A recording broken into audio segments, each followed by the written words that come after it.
इच्छाएं, उम्मीदें और दृढ़ निश्चय, ये वे शब्द हैं जो हमें कुछ करना सिखाते हैं।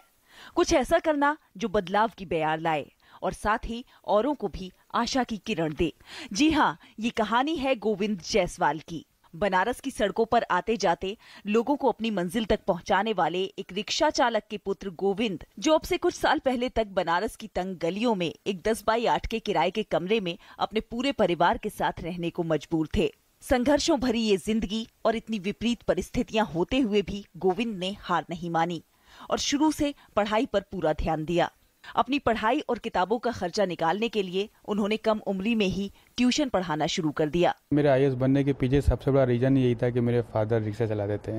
यही मेरा ये रीज़न ही था, क्योंकि मैं बचपन से छोटा था तो इस बात को नहीं समझ पाता था। लेकिन जब मैं क्लास 6 में था और अपने कुछ फ्रेंड के साथ खेल रहा था तो किसी के घर में मैं चला गया था तो उनके फादर आ गए थे। नहीं, वाज वेरी एंग्री। जब पूछा कि तुम कौन हो तो मैंने बताया मैं उनका बेटा हूँ। वाज वेरी एंग्री कि तुम मेरे घर में कैसे आ गए और तुम मेरे बच्चों के साथ क्यों खेलते हो। तो उन्होंने मुझे घर से निकाल दिया। शांत स्वभाव के गोविंद ने इस सब से हार नहीं मानी और अपनी पढ़ाई के लिए टाइम का मैनेजमेंट किया। गोविंद का सपना था एक अच्छा इंजीनियर बनना, लेकिन घर की खराब आर्थिक स्थिति के चलते उन्हें इंजीनियर बनने का ख्वाब छोड़ना पड़ा और फिर BHU से ग्रेजुएशन किया, जहां औपचारिक फीस थी मात्र 10 रुपए। गोविंद अपनी इस सफलता का श्रेय अपने पिता और अपनी बड़ी बहन को देते हैं। पहला एक्चुअली कैरियर का ऑप्शन मेरे घर में सब लोग डिस्कस करता था कि मैं ऑटो रिक्शा चलाऊंगा। ये फादर अगर रिक्शा चलाते हैं तो I should be move to auto rickshaw at least. उसमें 35,000 का था। I still remember the rate. Actually we are thinking कि कुछ नहीं हो पाएगा तो 35,000। वो घर में जो परिवार में और डिस्कस करते थे कि एक तो रिक्शा ऑटो रिक्शा खरीद के लेना चाहिए, पर मैं सुनता रहता था। बट मेरी सिस्टर ने भी बोला था कि नहीं, इसको हम पढ़ाएंगे। 24 साल की उम्र में अपने पहले ही प्रयास में साल 2006 में 474 सफल कैंडिडेट्स में 48वां स्थान लाकर गोविंद ने अपनी और अपने परिवार की जिंदगी हमेशा हमेशा के लिए बदल दी। उनकी ये सफलता दर्शाती है कि कितने ही अभाव क्यों ना हो, यदि दृढ़ संकल्प और कड़ी मेहनत से कोई अपने लक्ष्य की प्राप्ति में जुट जाए तो उसे सफलता जरूर मिलती है। Shahla Nigar, good news India, DD news.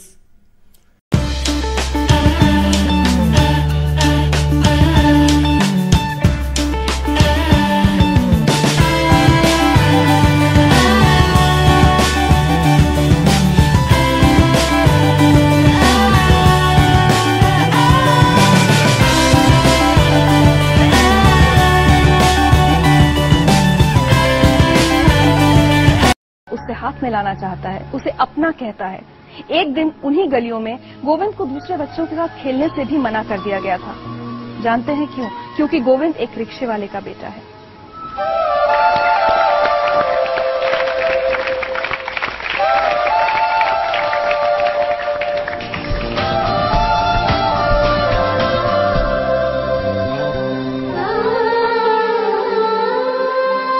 Govind, वो दिन जब आप छोटे थे और आपको गली के दूसरे बच्चों के साथ खेलने से मना कर दिया गया था, आज भी याद है आपको वो दिन? शायद वो मेरी जिंदगी का सबसे टर्निंग पॉइंट साबित हुआ था।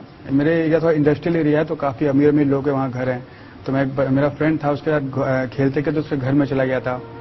तो उसके फादर थे, उन्होंने मुझसे बहुत ही वो शॉक्ड हो गया कि मैं उनके घर में कैसे आ गया, क्योंकि वो अपने आप को एलीट क्लास फैमिली का समझते थे।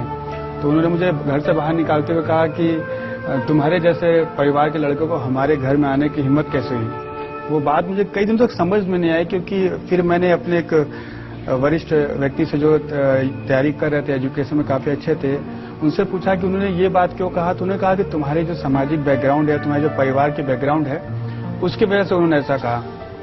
तो मुझे लगा मैंने पूछा बैकग्राउंड कैसे बदलते हैं। तो उन्होंने कहा कि बैकग्राउंड या तो तुम्हारे पिता के वर्क से बदल सकता है, या तुम अपने आप को समाज में इतना स्टेब्लिश कर लो कि उससे ऊपर जाने के बाद कोई न सोचे। तो मैंने उनसे पूछा कि इस देश में ऐसी क्या चीज है जो मैं कर लूं तो शायद उससे ऊपर सर्विस में जाने में कोई नहीं बता सकता।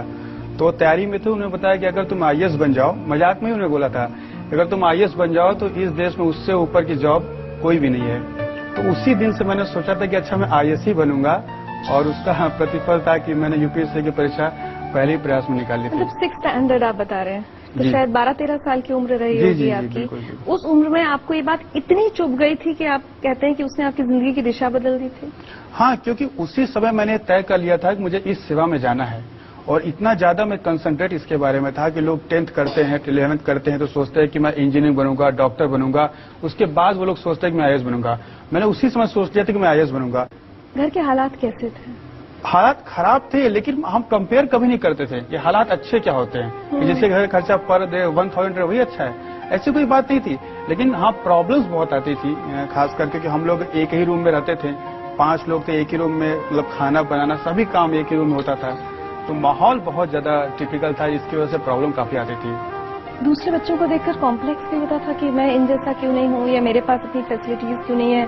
होता था कभी कभी, कोई बच्चे का मन है जो 7th 8th में पढ़ता है उसके मन में आ ही सकता है कि मेरे पास अच्छे कपड़े हों, जो हमें साल भर में एक बार मिलते थे होली पर, कई लड़कों को हर साल 3, 4, 5 तक मिलते थे, तो होता था। लेकिन छोटी छोटी बातें तो ज्यादा पिंच करती थी कि मुझे आगे और बढ़ना है और पढ़ना है और पढ़ना है। जो वो मैंने 6th स्टैंडर्ड में सोचा था उसे पूरा करना है, वो ज्यादा हेल्पफुल हुई गई। तो और जब आप बहुत पढ़ने की कोशिश करते थे तो अड़ोस पड़ोस वाले आपको काफी डिस्करेज भी करते थे, कुछ उल्टा सीधा भी बोलते थे? बहुत ज्यादा, थोड़ा तो नहीं कर सकता, बहुत ज्यादा करते थे। क्योंकि मेरी सिस्टर ममता जी, जिन्होंने पढ़ाई की नींव रखी घर में, लोग बहुत उन पर पिंच करते थे कि तुम्हें तो बर्तन धोना चाहिए दूसरे घर में जाकर, तुम पढ़ने के बारे में कैसे सोच सकती हो। हमें भी सोशल काफी लोग डिस्करेज करते थे कि पढ़ लिख के ज्यादा क्या होगा, एक रिक्शा या 2 रिक्शा रख लोगे, तुम भी चलाओगे दूसरे भी चलवाओगे। गुस्सा नहीं आता था? गोविंद आता था, लेकिन कर क्या सकते थे, या तो हम उसको उसी में निकालते लड़कर और अपनी स्थिति को वीक करते, या उसी एनर्जी को बचा कर रखे तो एग्जाम में लगाते।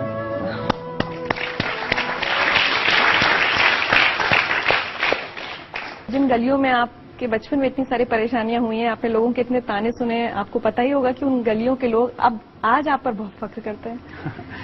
कई लोग कहते हैं कि हमें पहले से पता था कि हो जाएगा जबकि ये ऑब्वियस था कि लोग कहते थे कि इस परीक्षा में कोई निकल ही नहीं सकता था, क्योंकि हम 100% दावे के साथ कहते हैं कि उनमें से कोई किसी IAS ऑफिसर शायद मिला भी नहीं होगा आज तक। नहीं मिला होगा। दिल्ली जब आप आए, IAS के लिए कोचिंग करते हैं बच्चे, बहुत खर्चा होता है, दिल्ली आकर रहते हैं छोटी छोटी जगहों से, यहाँ अपने खर्चे बड़े शहर के बहुत सारे होते हैं, वो सब कैसे मैनेज किया?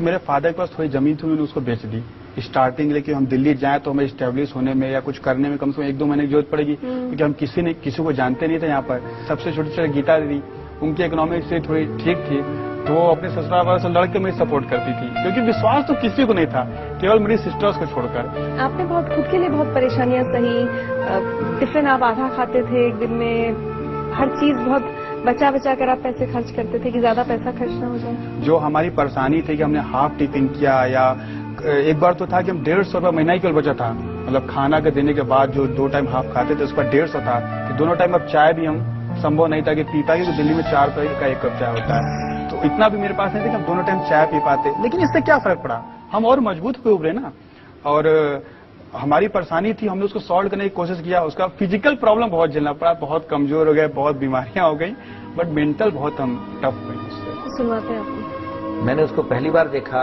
जब वो हमारे एग्जामिनेशन ओरिएंटेशन कैंप में आया। हर हमारे सेशन के बाद वो 5 से 10 मिनट एक्स्ट्रा लेता था, क्योंकि उसके 4 से 5 सवाल एक्स्ट्रा होते थे, और जब तक वो सेटिस्फाई नहीं होता था वो छोड़ता नहीं था। मुझे कई बार ये लगता था कि विद्यार्थी इतना झक्की क्यों है, ये वास्तव में इंटरेस्टेड है या दिखाने में इंटरेस्टेड है।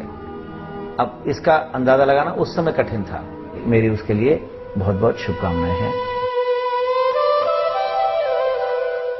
गोविंद जायसवाल का कहना है कि आज वो जो कुछ भी है उसका सारा श्रेय उनके परिवार को, उनके पिता को, उनकी बहनों को जाता है। उनका परिवार उनके लिए क्या सोचता है ये हम जानेंगे एक छोटे से ब्रेक के बाद। जिंदगी लाइव में आज हमारे साथ हैं गोविंद जायसवाल। बनारस में एक कमरे के घर में पले बढ़े, पड़ोसियों के ताने सहे, गरीबी देखी, लेकिन हिम्मत नहीं हारी, और उसी की बदौलत आज वो एक IAS ऑफिसर है। आज आप जो कुछ हैं, जिस मुकाम पर पहुंचे हैं, उसके लिए किस किस को शुक्रिया कहना चाहेंगे, धन्यवाद कहना चाहेंगे? मेरी सिस्टर्स हैं ममता दी और गीता दी। ममता दी तो पता नहीं किस जन्म का पुण्य था कि ऐसा मिला था कि जब हम इंटरव्यू देने जा रहे थे UPSC का फाइनल एग्जामिनेशन था, तो वो प्रेग्नेंट थी, उनको कॉम्प्लिकेशंस कुछ आ गई थी, और मेरा इंटरव्यू था अप्रैल में, तो उन्हें डॉक्टर ने चेकअप के लिए बोल दिया था, लेकिन उसके बावजूद भी वो हमें दे दी पैसा, 5,000 कपड़े और जूते खरीदने थे इंटरव्यू के लिए। तो लोगों ने पूछा क्या करूं, क्या नहीं, उसका रिजल्ट आएगा 14 मई को ना, उसके बाद हम करवा लेंगे। वो विश्वास हम टूटने नहीं देना चाहते थे, और उसी की मतलब बदौलत था कि यूपीएससी ने हमें 70% मार्क्स दिए थे, जो ऑल ओवर इंडिया हिंदी माध्यम में सर्वोच्च मार्क्स थे। तो और उन अभावों को सबसे ज्यादा धन्यवाद देना चाहूंगा जिन्होंने मुझे सबसे ज्यादा शक्तिमान बनाया। गोविंद, आज ममता दीदी आपसे कुछ कहना चाहती हैं। गोविंद शुरू से बहुत मेहनती था, पढ़ने लिखने में वो हमेशा फर्स्ट क्लास आता था, और आज जो भी किया है सिर्फ अपनी मेहनत से और अपने विश्वास से किया है, और सबकी मदद तो अपनी जगह पर है, लेकिन उसका कहना था कि दीदी अभाव के प्रभाव से व्यक्ति बहुत कुछ कर सकता है।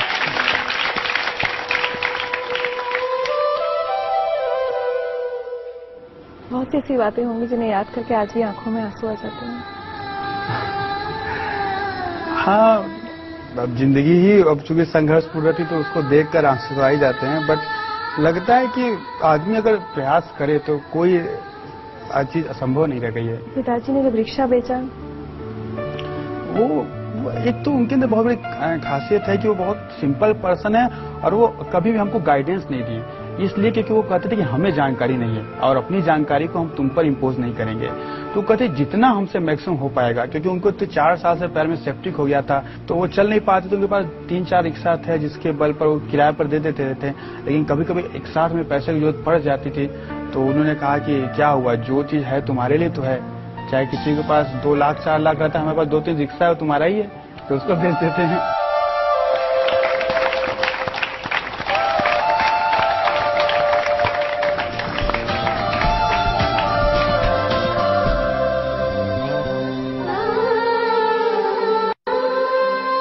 गीता, मैं आपसे अगर पूछूं, बहुत कम ऐसे उसमें माता पिता कई बार इतनी देर तक साथ दे पाते हैं, लगता है कि अब लड़का कमाना शुरू करे।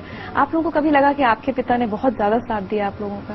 हाँ, मतलब साथ तो बहुत दिए, क्योंकि इनकी वो जो कैपेसिटी किसी तरह थी नहीं, फिर भी अंदर से कभी कभी इनका मनोबल टूट जाता था, तो हम लोग सपोर्ट करते थे कि नहीं, मतलब एक चांस तो देना ही चाहिए।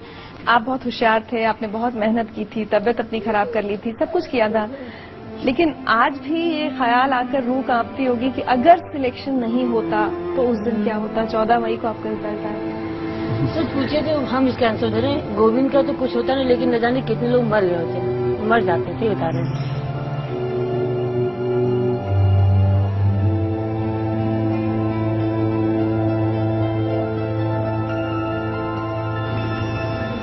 टाइम काफी टफ था उस समय। अगर न होता तो मेरे फादर की तबीयत बहुत ज्यादा खराब थी उस समय। हमारे रिजल्ट के 10-15 दिन पहले तो बाबूजी रोटी अचार में पानी डाल के खा रहे थे।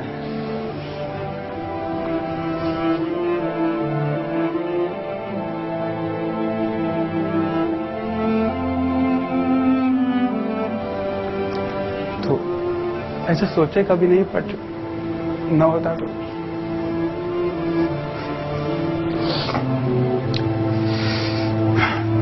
उसको भी संभालते किसी तरह, बट टाइम काफी टफ हो जाता।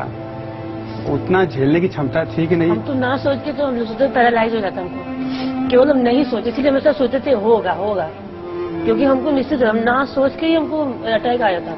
इसीलिए कहे ना, शादी के 6 साल बाद हम खुश हुए जब ये सिलेक्शन हुआ। शादी के 6 साल तक हम आग में झूलते हैं, सब मेरे साथ मौजूद होते हुए लगे कि हम एकदम अभाव में हैं। जब मेरा भाई 5 रुपए की चाय नहीं पी सकता, तो हम अपने घर में चाय पी सकते थे।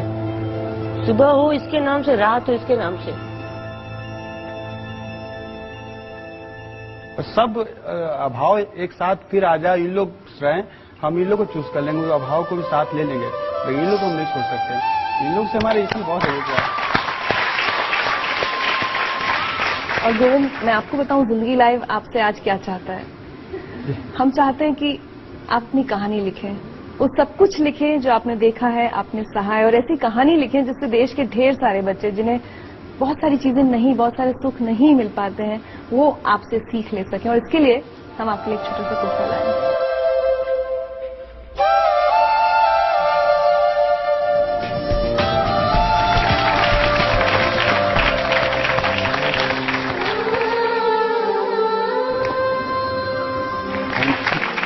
और आज हम चाहते हैं कि इस परिवार के लिए, ऐसे पिता के लिए और ऐसी बहन के लिए हम सब अगर खड़े होकर तालियां बजाएं, इस परिवार को हमारा सैल्यूटेशन।